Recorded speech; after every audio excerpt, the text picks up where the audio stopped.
Herzlich willkommen in der Aquarellschule Ella die Fee. Ja, draußen ist heute ein schöner Herbstbeginn-Tag. Man sieht es noch nicht so sehr an den goldenen Blättern, als vielmehr an dieser Luft, an dieser sehr klaren Luft, die golddurchwirkt ist, mit Spinnwebfedern durchzogen, warm golden am Abend, und so dieses erste Herbstduften aus dem Wald strömt nach Moos, nach gefallenem Laub. Dann hört man die Eicheln fallen, die klatschen richtig herunter im Wald. Also das ist, finde ich, eine sehr besondere Zeit. Mystisch ein bisschen, Nebel liegt am Morgen auf den Feldern. Ja, und ich habe euch heute Herbstkränze vorbereitet. Ihr werdet es im Anschluss sehen. Herbstkränze, die auch bis in die Weihnachtszeit hinein verwendet werden können als Karten. Also Herbstkränze in Aquarell, die ihr sehr schnell malen könnt und dann als Karten, als Grußkarten verschicken, als Geburtstagswünsche, als Herbstwünsche, gerade wie ihr es braucht. Zudem habe ich wieder diesen sehr schönen Zierrand um die Karten gemacht, den ihr von mir schon kennt. Ja, da wünsche ich euch jetzt dann einfach ganz, ganz frohes Schaffen. Heute möchte ich mit euch einen Herbstkranz malen und den inneren Bereich male ich mir jetzt so ein bisschen vor, dass ich einfach nicht ganz krumm daherkomme. Also ich habe so einen ganz zarten Anhaltspunkt, mehr brauche ich eigentlich nicht, und ich nehme für den inneren Kranz zuerst von Da Vinci ein Collineo Nummer 4 und ja, male ihn mir mal so ein bisschen vor. Dazu verwende ich ein Goldocker.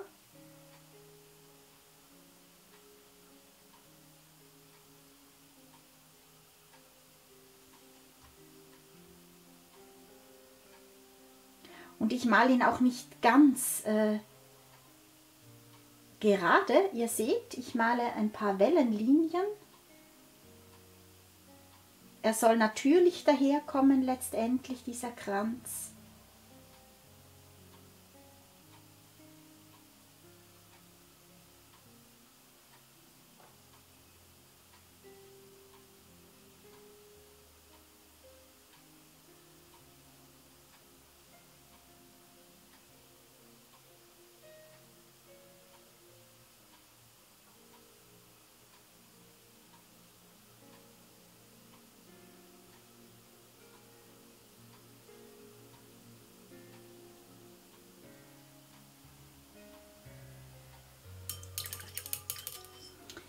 Hinein mische ich jetzt ein Slate Grey Blue.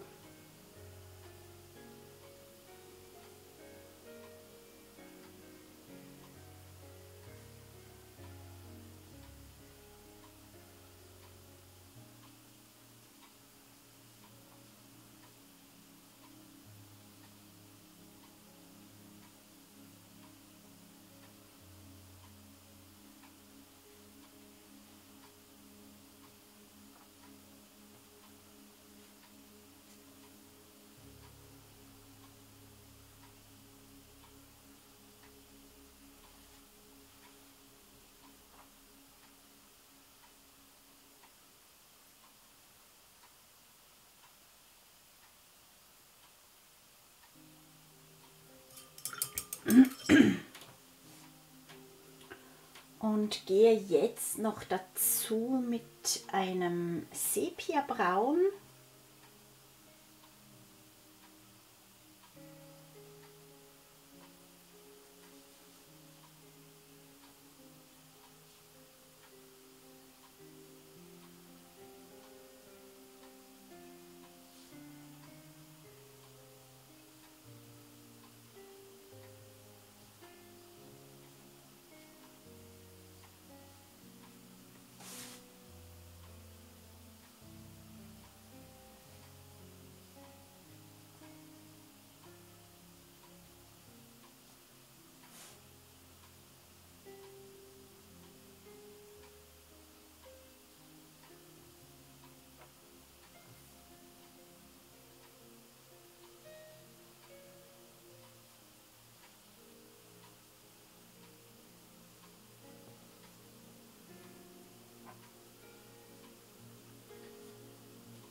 Gut.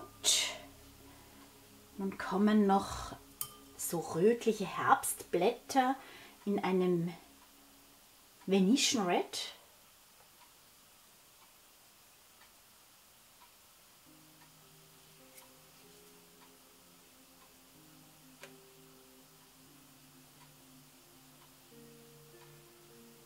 Und der Einfachheit halber nehmen wir dazu jetzt einen Maestro von Da Vinci Nummer 3.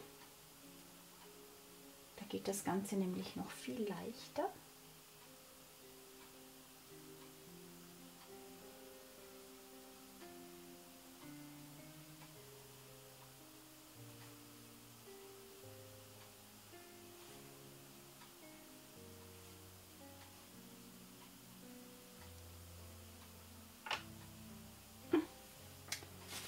Das war nicht geplant.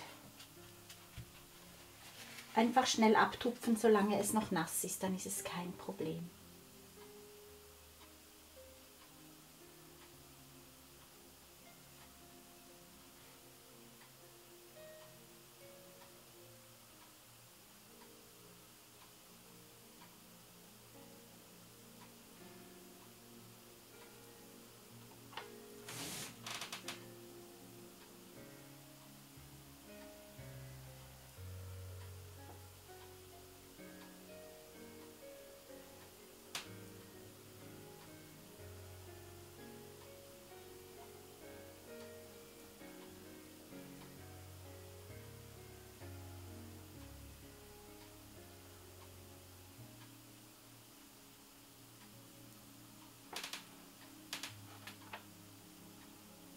Darf es noch einmal ein bisschen kräftiger sein.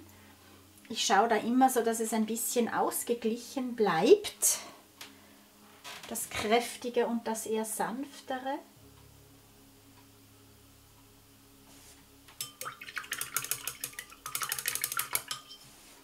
Nun möchte ich auch noch ein paar zarte Blumen, zarte Blätter in diesem Slate Grey Blue.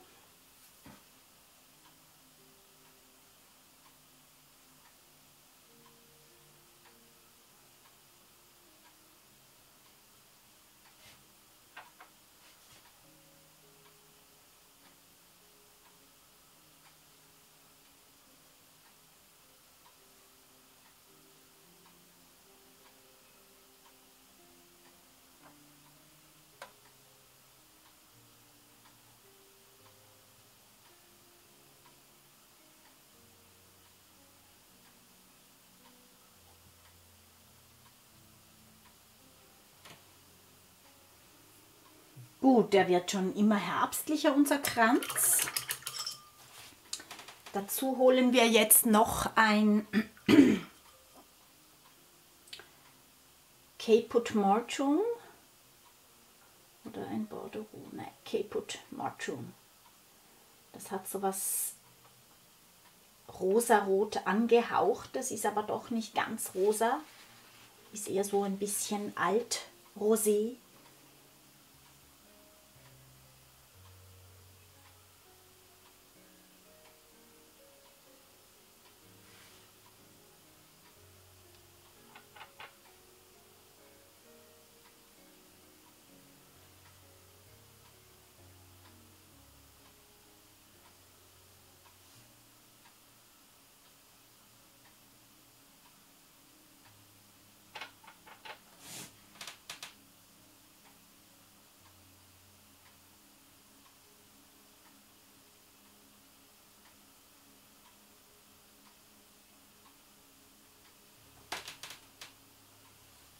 Vielleicht noch eins.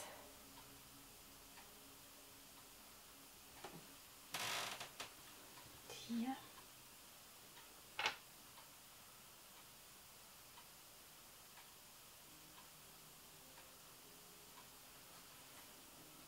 Gut.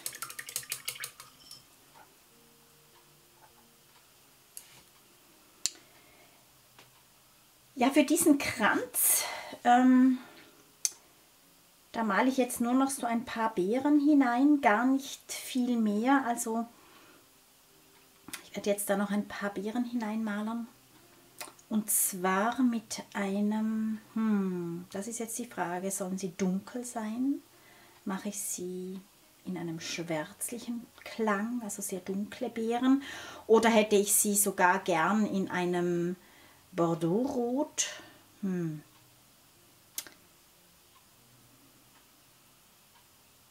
Das ist jetzt wirklich gar nicht so ganz einfach. Oder mache ich sie in Sepia-Braun? Nein, ich glaube, ich nehme wirklich ein Schwarz. Ein wo habe ich es? Oxid Black.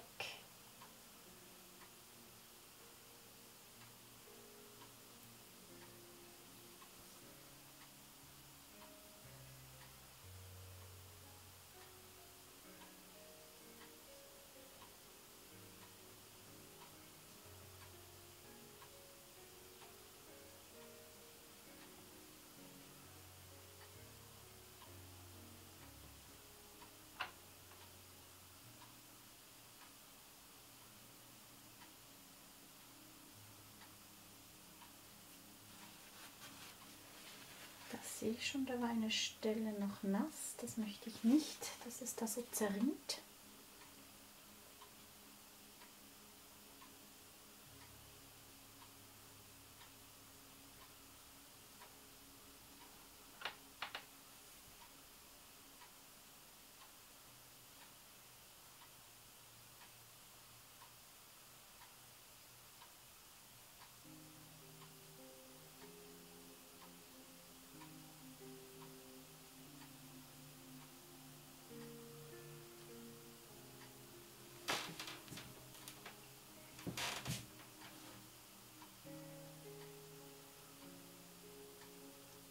So. Ja, so kann der Herbst kommen. Das werde ich jetzt trocknen lassen, dann werde ich hier diesen Kreis noch, den vorgezeichneten, ausradieren und letztendlich kann ich das schön reißen mit meiner Reißtechnik. Für die Reißtechnik, für unsere Karten, braucht ihr ein metallenes Lineal. Das könnt ihr dann einfach so hinlegen. Dort, wo ihr die Karte reißen möchtet.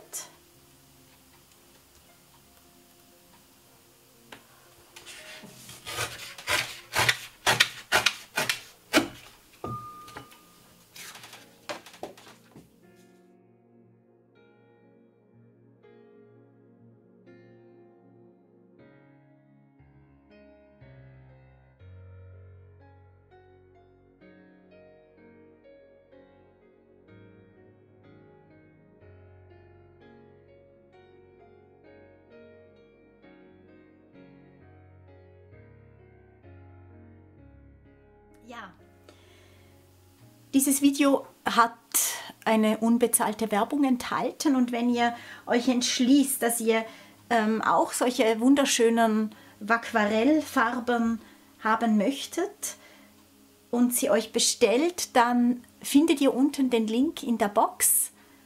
Und jetzt wünsche ich euch einfach viel Freude beim Ausprobieren. Natürlich könnt ihr diesen Kranz auch mit allen anderen Farben, die ihr zu Hause habt, kreieren.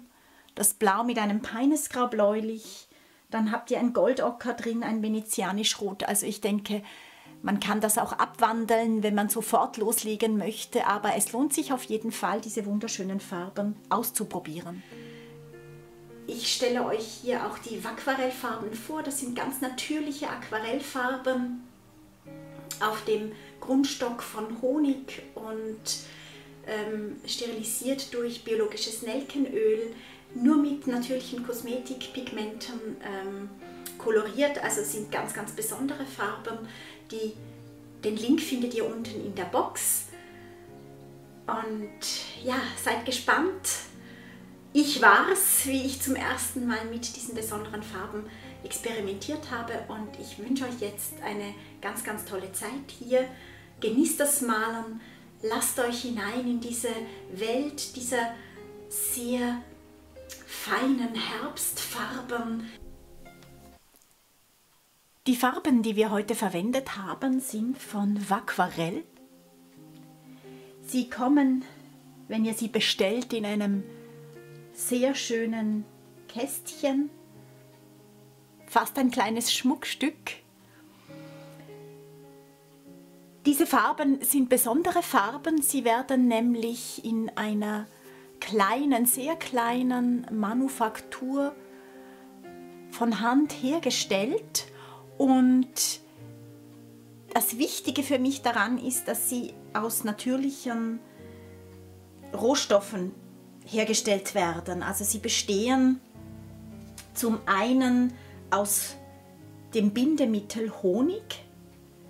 Als Konservierungsmittel wird biologisches Nelkenöl verwendet und die Pigmente, das sind natürliche Kosmetikpigmente, also alles gesund, nichts Giftiges, so dass man das wirklich mit gutem Gewissen verwenden darf. Wenn ihr das Schmuckkästchen öffnet, dieses Schmuckkästchen ist zusammengestellt zum Thema Herbst und es sind 12 Herbstfarben drin. Die möchte ich eigentlich mit euch jetzt einmal ausprobieren. Ich habe sie uns hier auch aufgeschrieben. Wir werden eins nach dem anderen sie nun hier gemeinsam ausprobieren. Wir beginnen mit dem Gold Ochre.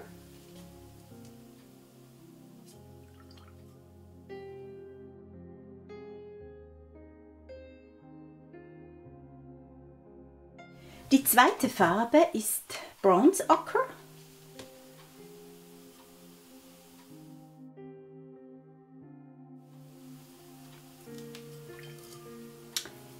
Die dritte Farbe, Venetian Red. Und ihr seht, sie sind so ein bisschen, ich könnte mir vorstellen, das ist durch den Honig, sie sind so ein bisschen wie pastöser.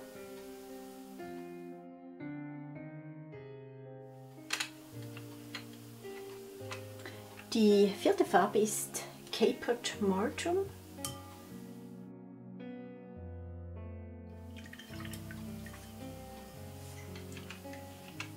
Bordeaux Red ist die fünfte Farbe im Schächtelchen in der kleinen Box. Ein sehr schönes Bordeaux-Rot, ein sehr sauberes Bordeaux-Rot.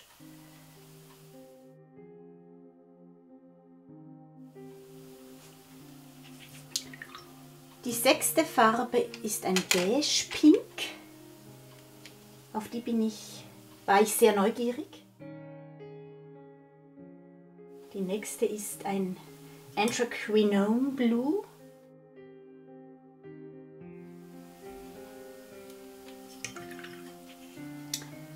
Oxide Black. Slate Grey Blue. Die nächste Farbe. Und ihr seht, die Farben kommen wirklich sehr gut gefüllt an. Also da ist wirklich viel drin und das ist, denke ich mir, auch möglich, das so einzufüllen, weil sie eben das Bindemittel Honig haben und sie auch in der Menge nicht komplett flüssig sind, sondern ich stelle sie mir auch im sehr feuchten Zustand zähflüssig vor. Dieses Slate Grey Blue finde ich eine wunderschöne Farbe. Sie ist so ähnlich ein bisschen dem Peinesgrau bläulich, aber hat wie auch etwas von einem Shadow Green dabei. Also man kann es für Schatten sowohl bei Blau als auch bei Grün verwenden. Also es ist, finde ich, eine wunderschöne Blau-Nuance. Hooker's Green.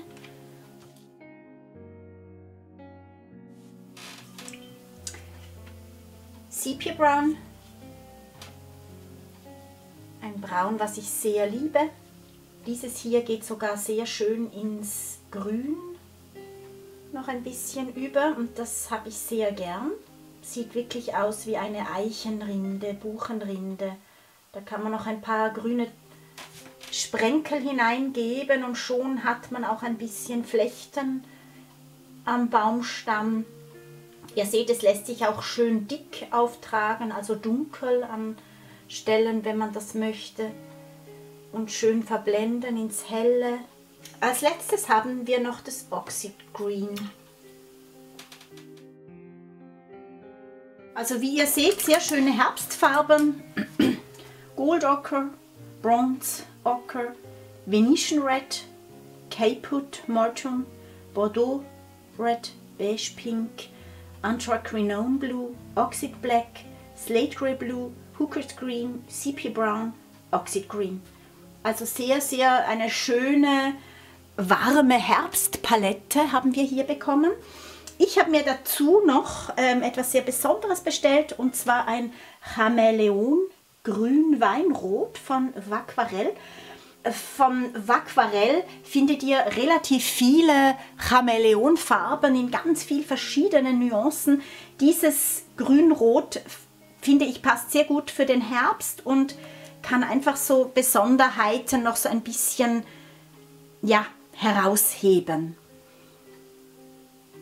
Gut, also nochmal zusammengefasst, 12 Herbstfarben von Vacquarelle. Lasst euch ein bisschen die goldene Sonne ins Herz scheinen und genießt den Tag.